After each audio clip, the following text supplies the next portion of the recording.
doit mettre sur le pied et dans un état de droit, il y a une justice indépendante.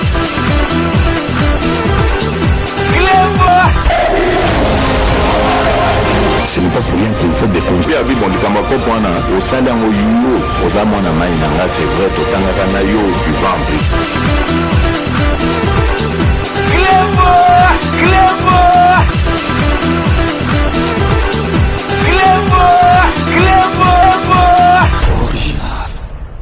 Salut et bienvenue sur Reclebois Original. Merci de votre fidélité. 5 minutes avec César Ngadi. Tout le monde est d'accord et il en restera ainsi pendant très longtemps. 5 minutes à l'élo avant la banda yango nazali vraiment que souhaiter binobo passer donc dimanche de Pâques à Malamu. Donc vraiment merci na binonyo surtout au Bolandara 5 minutes. Donc on a profité de l'occasion qui m'est offerte dans cette émission pour vraiment na féliciter bino na pesa bino vraiment ba mbote ebele parce que grâce à bino que 5 minutes et existaka. Donc 5 minutes na biso ya lelo tozali kolobela ba 9e G ya francophonie oyo koleka na mboka na biso Kisasa du 28 juillet au 6 août. Boyebi G ya francophonie wani fallait le cas déjà année passée. Ba reporter ki yango suite ya ba préparation ba chantier ou bandai ko salama boyebi que président de la République Fachi Beton yemutu alingaki eleka parce que ceux qui tchaki molendete mbele ba tchakiango et salama na mboka msusu tant que yazali mwana mboka azali donc Fachaza moi en 1963 nga moi en 1962 donc tout ça donc ba H moko kaka amona combat ya Liforema na 1974 74 amona avant combat na ba star nyoso tout ba James Brown ba star wa kana ba américain ba ya ba sala festival. Donc, Erwana, Yebarake, un Zahir égale à $2. Et ça là qui donc Erwana celui ivoirien, bah le bika yoza Zahirwa bazo banga biso ko sakanate. Télévision couleur en Afrique noire à part bah pays Maghreb télévision couleur et côté pas na biso ba 1974 ans déjà né bandeli donc bah satellite pour ba retransmettre combat ali vraiment les quotas bah Congo Brazzaville donc biso soto la ici bah image bah on va la sango 2 semaines après tout cela qui avance alors bi non bah GOYO ya francophonie en tant que pays biso to zali pays munene na francophone to le baka français et ko ken côté musute asali nyoso tout à lobby toko salango na ba moyen nyoso tout boyebi le kagi sur tozo ki sur retard parce que o bachaki mukonji ya ba jewana et pese ki ba masolo donc e batali ti ba ye ko reporter en 2023 mais problème ezala ki wana bandimi siko il fallait ko tonga ba biloko donc la place ba clé ba ko vanda donc na ba stade obi ki tozaka na stade moko oyo ya munene na Kisasa na ya Marty et stade du 20 mètres à Raphaël Mawatro et puis stade de Marty na ba norme internationale zate bo mo ka stade munene ba kite zala kite donc ba toilette zala kate donc bo mo ka stade ya munene njungu moko donc donc vide na kati il fallait ko tchonga na ba norme batiaki na ba norme mais si la quitté siko moniko duke donc ils a homologué te do bazo sa siko et comme penza donc na ba solo oyo nyoso tout penza il faut et salema et comme penza stade benza ebotaka 80 000 places stade wana na Afrique stade ya ndengwana ezali ebelete donc il fallait ba misala et salema na kati ya masolo point ndima tozali déjà kolakisa bino bota ministre sport na ministre finance boyebi ke là parce que mission o lelo tozali ko s'adresser na gouvernement parce que ba masolo moko ezali ko kende bien te to s'adresser na gouvernement en particulier na ministre sport o ba tunyo surtout ba sepelaki parce que ba zumutu o penza zali technicien makambu o penza zali donc journaliste sportif les années temps quand ba tcheki chimpumpu la période à Liforeman donc bazu penza muta domaine to sepela ki yangona lelo to kubeta c'était parce que yemoko pe Kaboul moi na Kaboul abande ko tcha mai na mon côté po na ko critiquer ministère na FECOFA, donc fédération, il y a football. Les lopetala grande masole qui n'a passé Fati Beton, Azali Moutou Oyo. Donc Azali ko tchaba tu ne sika na parce que yemo pa yebi Azali mwana mboka.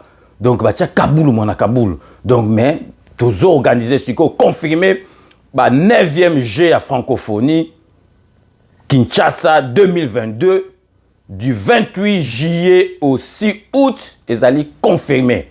Ezali confirmé. Mais ce que tu as là, poto loba makambu oyo, Ezali kokende bien to tirer sonnette d'alarme et pas ya ministre à sport oyo to zako zela vraiment que botala match na biso ya Léopard ndenge le cas qu'il faut bo monique fait ko foot fédération ya football et tindi lettre parce que tala kana ibasala biso na arbitre wana do so ezaki tant kalingo le kakabo do tozali ko sepela Kaboul mwana Kaboul azuma solo wana donc il faut to solo la naye botala na ndenge Kaboul mwana Kaboul na ministre oyo ya finance ba kendeki na stade de Martyrs ba tala ba musala parce que boyebi tozala na ba terrain ya basket ya malonga te oyo ya ba norme internationale ezate ya volley ezate ba place ba judo ya ba karaté ezate siko ya partie ya ba 9e G à francophonie biloko wana nyoso tout okozwango na mboka na biso so tozu ba biloko ndenge wana do toza prêt to organiser pe Coupe d'Afrique de talaga biso pays nene tokenda donc en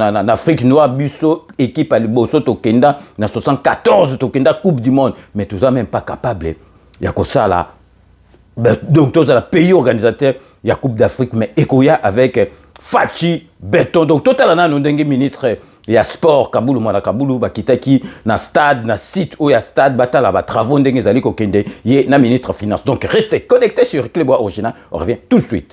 Le souci de vite redorer l'image des infrastructures sportives du pays s'avère prioritaire du gouvernement congolais. Pour preuve, la présence de Nicolas Kazadi, ministre national des Finances, aux côtés de François-Claude Kaboulo Mwana Kaboulo, ministre des Sports et Loisirs, au site du stade des Martyrs, où les deux autorités ont à leur tour palpé du doigt l'évolution des travaux de rénovation du stade des Martyrs et la construction des différents bâtiments sportifs devant abriter les 9e Jeux de la francophonie, Kinshasa 2022.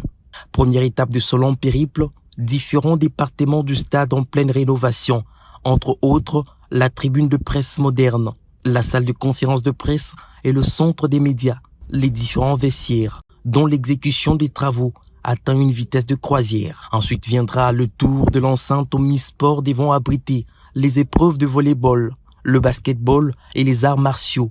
Un bâtiment gigantesque qui fera sans doute le bonheur de plusieurs disciplines, jusque-là en manque d'infrastructures pour la bonne pratique du sport. Le ministre des Sports et celui des Finances ont également été dirigés à voir de leurs propres yeux comment le stadium de basketball, jadis non couvert, désormais requinqué et doté d'une couverture médiatique et dont la capacité d'accueil est revue à la hausse.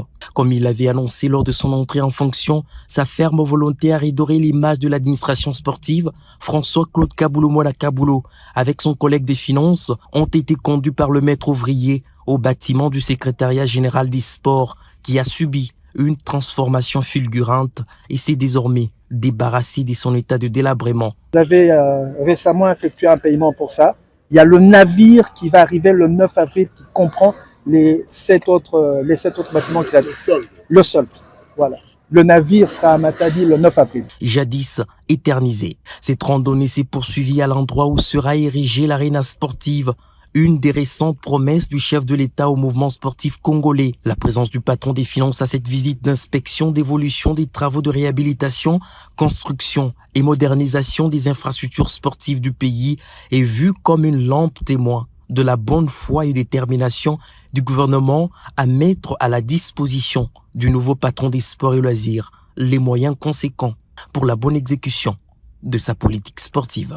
Bilomo boitolanda donc botali musala ezali ko salama donc yango ngana lobaki na émission mona saki édition spéciale na lobaki biloko boso ezali ko salama et ko permettre mboka na biso tozo ba infrastructure o ya bien o ko permettre biso to sala ka ba masolo o ya bien ba avantage yango na bokomo na tokozo ba place o lelo ba jidoka ba ko sala ba masolo donc ba basketteur ba to ba betaka voler. donc bazosala bamusala parce que eza na norme moko international bomoni ekosala mandengo et puis bomona pe siko à partir même temps bandimi yango et comme il y a un problème il y a retransmission en direct parce que boyebi ba pays francophone ezaka ya Afrique te ba pays il y a Europe il y a Amérique bakoya il faut batala masolo na neti ba jeka ga olympique il faut ça en direct il faut télévision la capable ya ko transmettre sans ba faille et comme ki siko bon tondimi mais télévision na bino tozomona ngo masolo nango eza bien te il faut soki ndenge wana neti Côte d'Ivoire basi basalaki yango tokopé sa retransmission na Côte d'Ivoire président de la République Fachi Beto alobi non c'est non toko somba ba matériel yango bomoni déjà donc matériel déjà RTNC comme yanda ndambo bozomona ta na ba direct oyo ya président de la République bobando mona kala caméra oyo babando ko simba na maboko oyo ilanda ki ba gros plaisir ki ceux qui ba simbi on na maboko singa moko ya mulaye zolanda ya rouge mutumo musane kaka ko benda ka singa mais bo munisiko caméra ya ndenge wana eza soute ba comme na caméra o ezali mbala moko na antenne direct ezo kende na kara reportage donc ezo kende mbala moko eza suna besoin te ke o baza na singa moko na sima ba bendaka donc ezali ki ba biloko akala ezali lisute donc ba matériel et komiko ya donc beaucoup mona kena télévision na biso to ko masolo mais écoute la traitement ya image traitement ba image monaka donc eloko molem so le kan direct na mboka na biso même image toke total on a Canal Plus ou bien na BM ozomona image oyo bazo filmer na ba caméra na biso à partir de ça mais tant total on a ba canal na ba BM et bimi propre koleka ya biso donc caméra zo na bien mais traitement ya image na kati ya studio ya on a ba pareil on il faut pas changer parce que traitement ya image ezali ndenge moko to bomone kata conférence de presse ya Macron na présent na biso Fachi Beto ezala ki pe en direct et les cas qui ba image pe to monaki na site ya Élysée mais ba image biso mutu to bandaki ko zongo metala ya biso ezala ki salité par rapport ya ba français donc to kanisi makambo nyo surtout ekoleka na ndenge esengeli eleka avant to konnie masolo na biso to marqué pause publicitaire ya ba partenaire na biso donc Kodia Simon Sepela TV Wami Business Kitenge appartement salon de coiffure El Binto Coiffure. Après le lancement de la Cité Kimia, la société Kodiasimo présente le Square VIP Kimia. Parce que nous croyons que désormais tout Congolais doit posséder une parcelle en République démocratique du Congo, Kodiasimo facilite l'accès à l'achat de votre terrain en toute sérénité et surtout en toute sécurité. Dans le Square VIP Kimia, à partir de 5 000 $, financez votre terrain, puis sa clôture, et notre équipe s'occupe de sa mise en valeur ainsi que de toutes les démarches administratives jusqu'à l'obtention de votre titre de propriété. De plus, vous avez la possibilité de construire votre maison seule ou de nous confier votre projet immobilier. Désormais, que vous soyez du Congo ou de sa diaspora, avec Kodiasimo, vous êtes à la meilleure adresse pour construire la vôtre.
Kodiasimo vous propose un crédit immobilier. Vous êtes du Congo ou de sa diaspora? Vous désirez devenir propriétaire en RDC et faire construire votre maison en toute quiétude? Obtenez votre crédit, puis commencez son remboursement uniquement dès la livraison de votre maison. À la Cité Kimia, nos maisons seront toutes construites aux normes internationales. Située à seulement 25 minutes de l'aéroport de Njili, 10 minutes de Safari Beach, au cœur de cette cité moderne, vous y trouverez aussi un centre commercial avec plusieurs commerces de proximité. Nos bureaux sont situés au 173 avenue Mutombokachi, dans la commune de La Gombe, référence rond-point Forescom. Venez dès à présent réserver votre lot dans ce nouveau havre de paix à Maluku, ce nouvel Eldorado au Congo. Kodiasimo, la meilleure adresse pour construire la vôtre. Kilelo, qui t'apparte, pichu qui tenge, tu as opé appartement na kati ya poto, solution monani, ozana posa ya salle à concert, salle ya mariage, pichu qui tenge appartement, osala location ya restaurant, obenga qui t'apparte, pichu qui tenge appartement, ozana posa ya événement, au défilé de mode, oh ba mama ba roya réunion, oh soki nini. Pichu Kitenge appartement qui t'apparte. Aux a besoin de louer terrain. Oh, na banda otumbaka ntaba na ngai na nenga poto zone industrielle qui t'apparte. Pichu Kitenge appartement. Olingi ofungola oh ba bureau qui t'apparte. Pichu Kitenge appartement. Numéro ya téléphone 0033 75 14 32 126. Benga na qui t'apparte. Pichu Kitenge appartement. Olingi ko sala achat ya lupangu na poto. Ozana Kisasa, ozana Ngola, Pichu Kitenge. Ba Kitenge ba ebele me wana qui t'apparte. Check.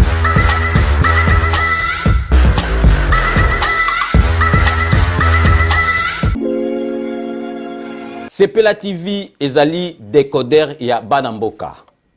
Sepela TV différence nango ezali na ba décodeur mususu o tozalaka nango na kati ya ndaku. Sepela TV botala ngo ezaka mukie.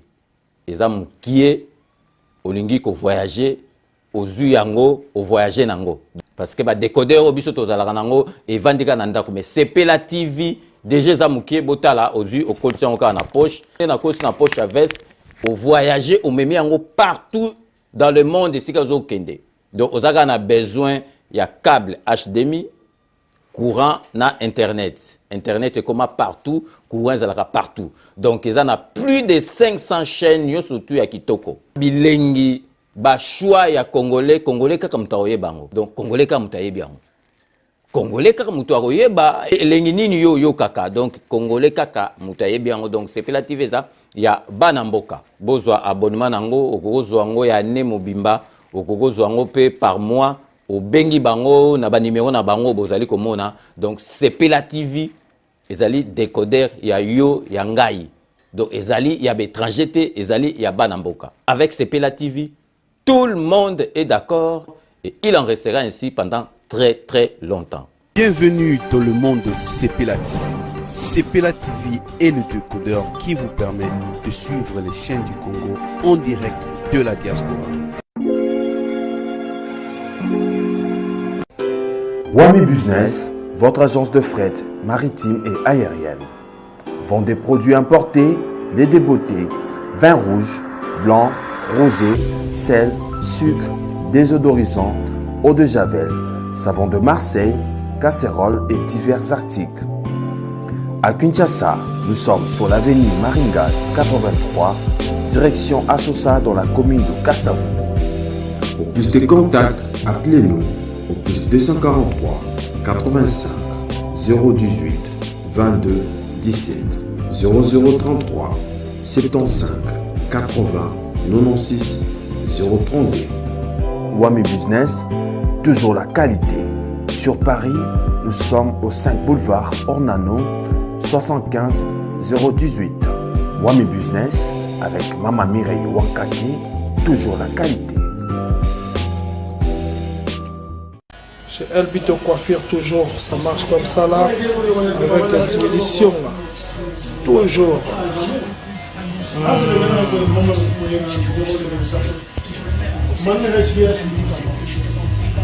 Salon Member One, chez Elbito Coiffure. coiffes avec sourire, tu coiffes avec noblesse.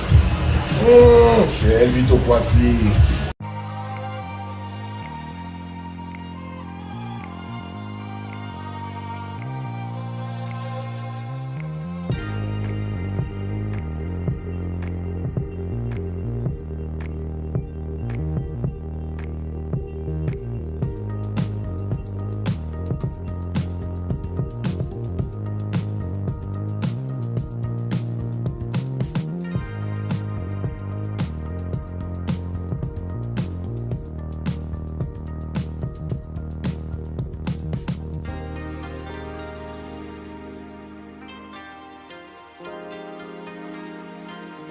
De retour sur le plateau, merci et bienvenue pour ceux qui viennent de nous rejoindre après nos bandes annonces relatives à nos partenaires. Merci na bango na confiance Bapé Sakabiso et puis Binope Bozala na confiance na bango parce que Congolais il faut tout comme ba millionnaire ndeng président de la République alobaki Congolais so asalim eloko chaye maboko tous en esprit ba chinois to lingaka atende Congolais azalaka muninga zui olingite moninga wume lelo kazana kisi moninga zo mata yo zo kitisa e to tik esprit wana tozali bana mboka to kende biso to kende liboso parce que ceux qui motema mabeza entre biso to ko changer ba présent ata combien ceux qui biso moko tozana amour entre biso te makambu eko kende malonga te na mboka na biso sikoyo tokoti na masolo o ngana yebisaki bino ya masolo oyo tozali ko betela bino lelo na kati émission oyo ya ba 9e G ya francophonie oyo koleka na mboka na biso du 28 juillet au 6 août.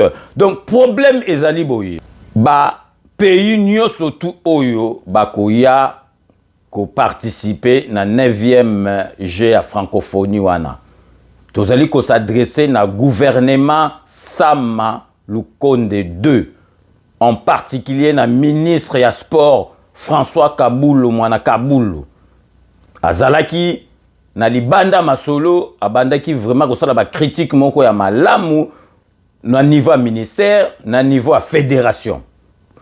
Problème ezali ko se poser ezali yangoyo ba clé nyoso tout ozali on peut dire à 3 mois même 3 mois donc to compter 2 mois ya masolo ba pays nyoso tout oyo ba clé ba roya ko sala masolo pa na biso ba kei ba stage bakei ko préparer masolo oyo na ndenge sengeli ba préparer masolo mais biso ti lelo na landaki même Kaboul avant comme ministre sport alobaki même liste kutu ya ba athlète oyo ba ko participer na ba 9e G ya francophonie biso Congo to tindaki même pas date lekaki na ebité soki batinda après soki ndenge nini ba pays musu batinda biso to tinda même pas préparation ezalité toyebite soki tozo sala Jewana tozo organiser ba Jewana 9e G francophonie ka po ba mona ke tos organiser ngo tozu ba infrastructure tozu ba masolo o tokozwa ya bien et silika ndenge wana kaka ba mona ke biso nde mututo salaki ke Jewana salama wana ngana ndimi mais siko toko sala Jewana donc tokozwa ta médaille mokote oyo kopesa biso honneur so bo participer na G il faut tout et puis izole kana mboka na biso tozwa ta médaille moko tozwa ta médaille moko ba maître bazalaka pe ebele na poto atoka maître soki nani oh boye bokende ba uzwa bango ba participer na ebité donc soki tokozwa médaille na nzango do soki nzango ezala kuna na ebité nzango pezaka biso moko te Congo Brazza pe ba nzango donc ba pays africain ebele ba nzango na ebité soki na Angola do soki na jeu de dames na ebité mais ba sport oyo judo donc karaté basket banin stage ezate donc toko sala bo soni vraiment na jewana na ebité soki jango ezaka tozo sala ke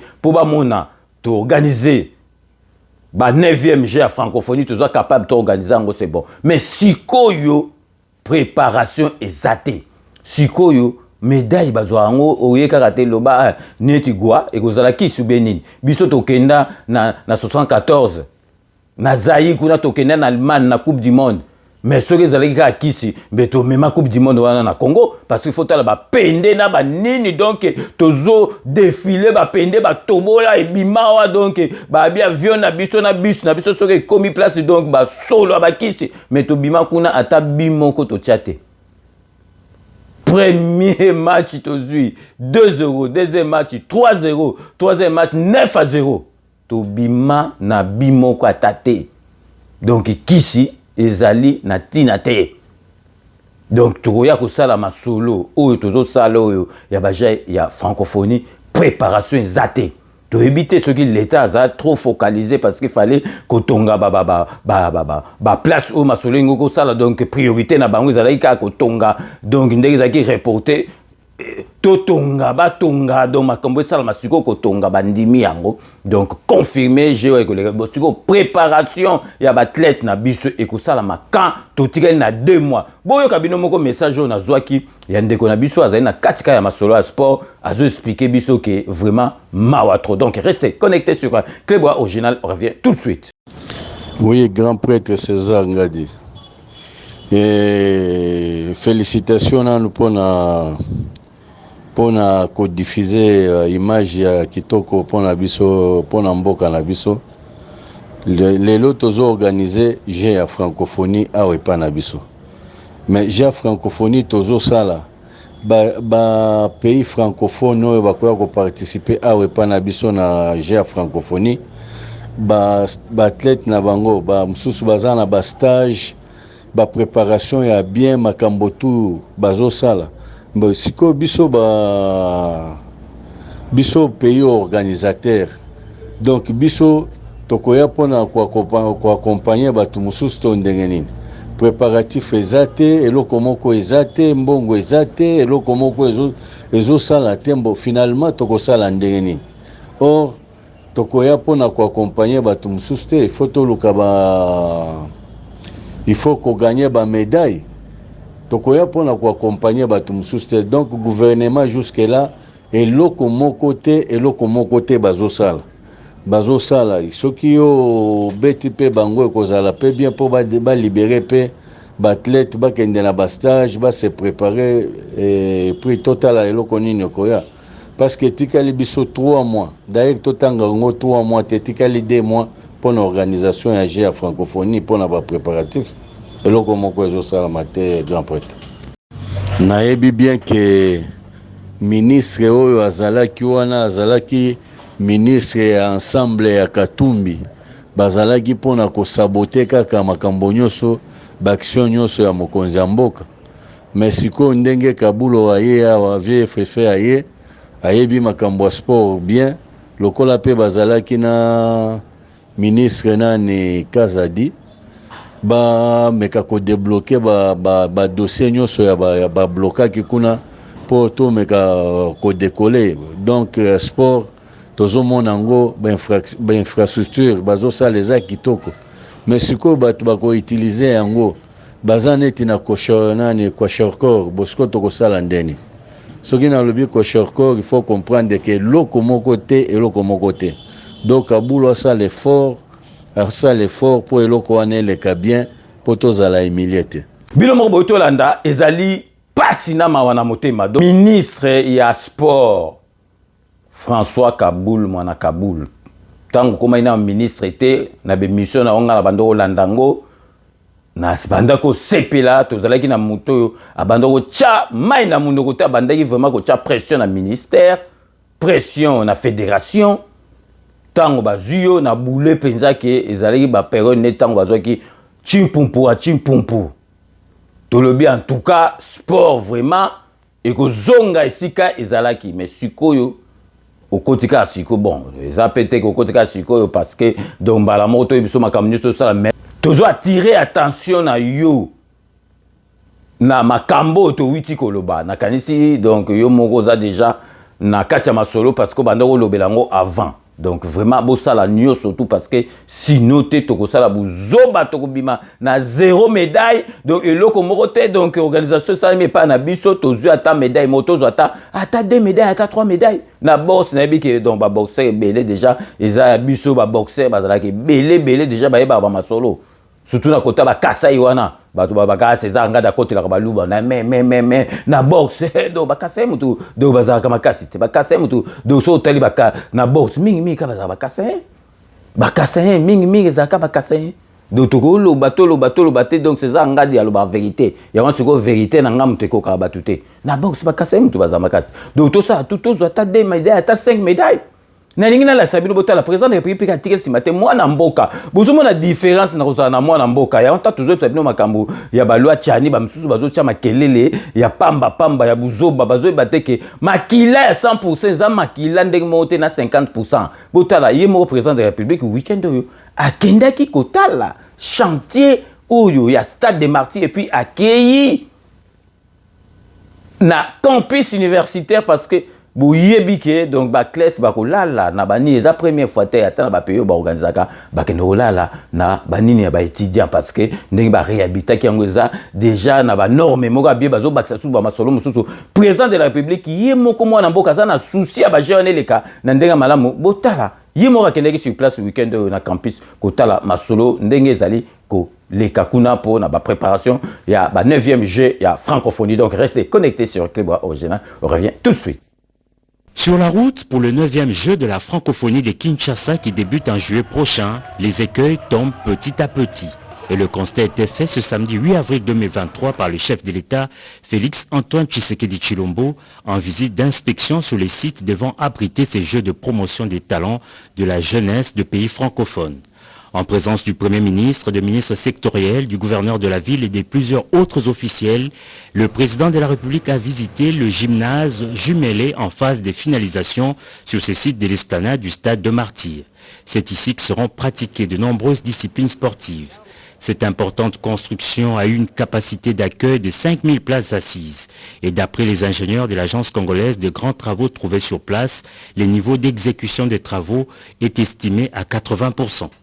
Dans le même enclos, le président de la République a inspecté juste à côté le travaux de modernisation de l'ancien stadium de basketball qui avait une capacité de 600 places. Cet ouvrage vient d'être modernisé avec l'ajout de plusieurs compartiments qui vont amener sa capacité à près de 1000 places. D'un site à un autre, le président de la République a été par la suite voir les travaux d'aménagement du stade Tata Raphaël. Ici, beaucoup reste à faire. L'occasion était donnée à Félix Tshisekedi d'exhorter les différents prestataires à plus d'abnégation et de célérité dans l'exécution des travaux. Et c'est sur ces entrefaites que le cortège présidentiel a pris la direction du site de l'université de Kinshasa, point de chute de son itinérance. Le premier citoyen du pays et sa suite a eu du mal à se frayer un chemin au niveau de la route Elenguessa. La ferveur et les ovations frénétiques de la population étaient surprenantes.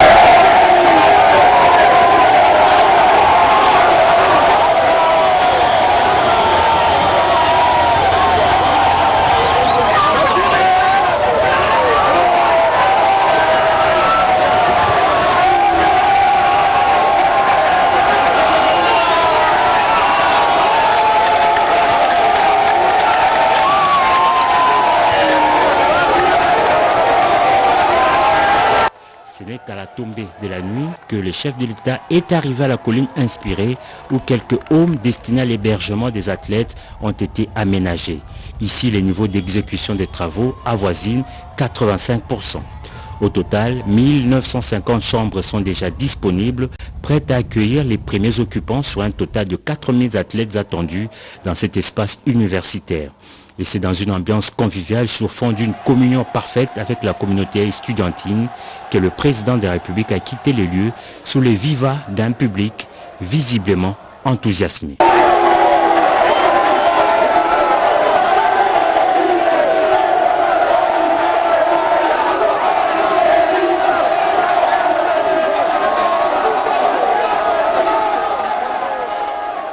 Bilomo boitolanda po bomona ke tozali na mwana mboka parce que boyeba ke ba 9e jeu ya francophonie soki Félix Antoine Tshisekedi atiaki molende te azali mwana mboka te mbele ba jeu oyo boyeba ke mbele ekenda pa mususu parce que bayaki déjà biso tozoki ba retatala ke babaki susu 1 an po bomona ke Félix Antoine Tshisekedi azalaki déterminé alingi ezala na mboka na biso to yoka sonité soki ba président mususu soki ba ndeni qu'est-ce qu'il a à foutre et kende soki kende télévision ba caméra ba nezate non to ko somba biloko nyo surtout si s'agit ba caméraman ba nan ba kende stage ba ko kende bo moni ba pareil ndenge ezali ko ya donc pour comprendre fenza que moi namboka azali kaka moi namboka na tête ya présidence de la République. Donc tolingi ko beta c'était donc émission tozo sala ngo pona gouvernement na biso en particulier pona ministre ya sport François Kaboul moi na Kaboul.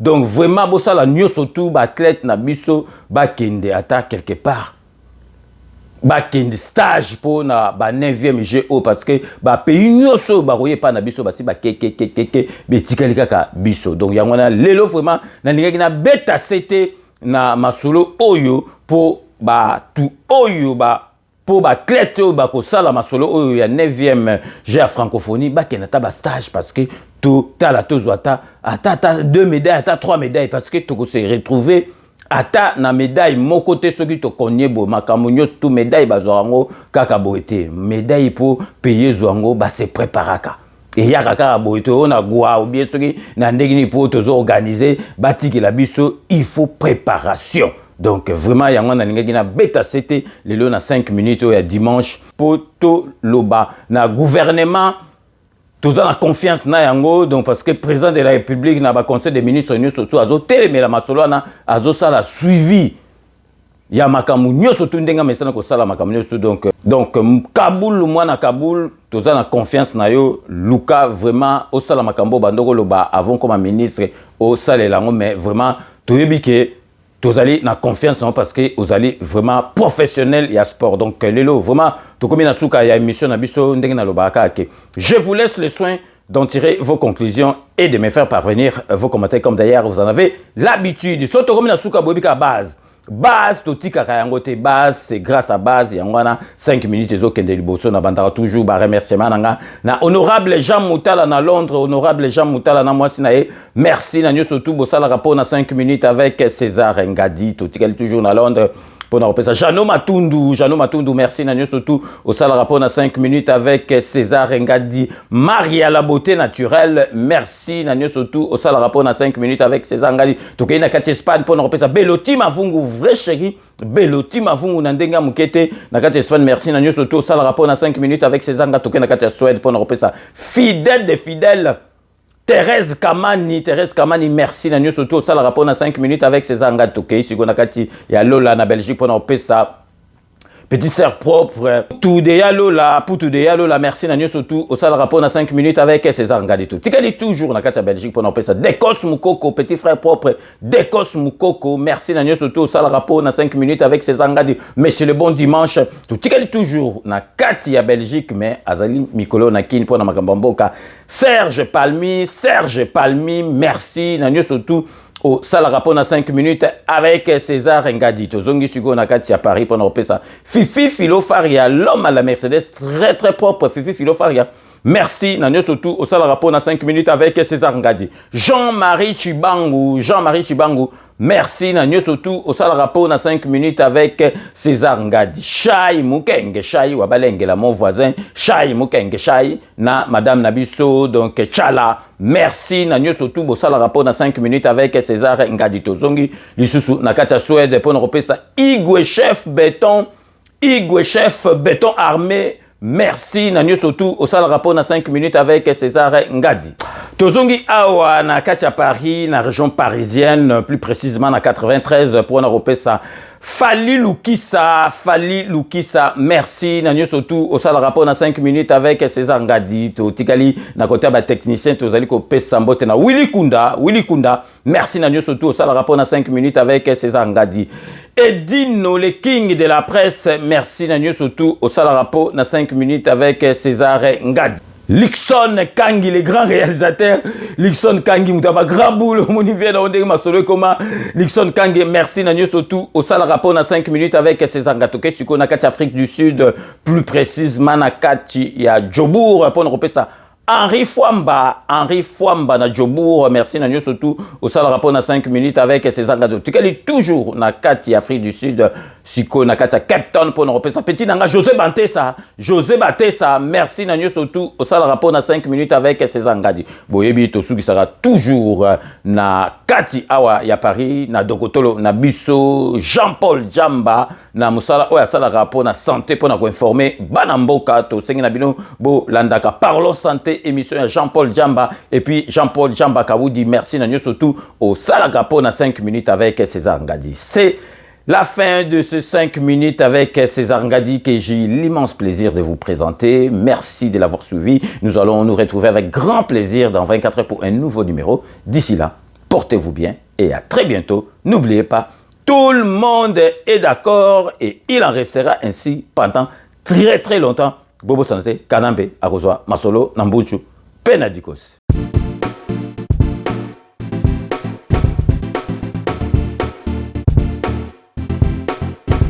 On doit mettre sur pied et dans un état de droit, il y a une justice indépendante.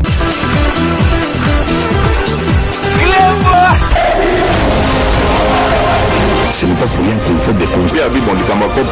C'est vrai,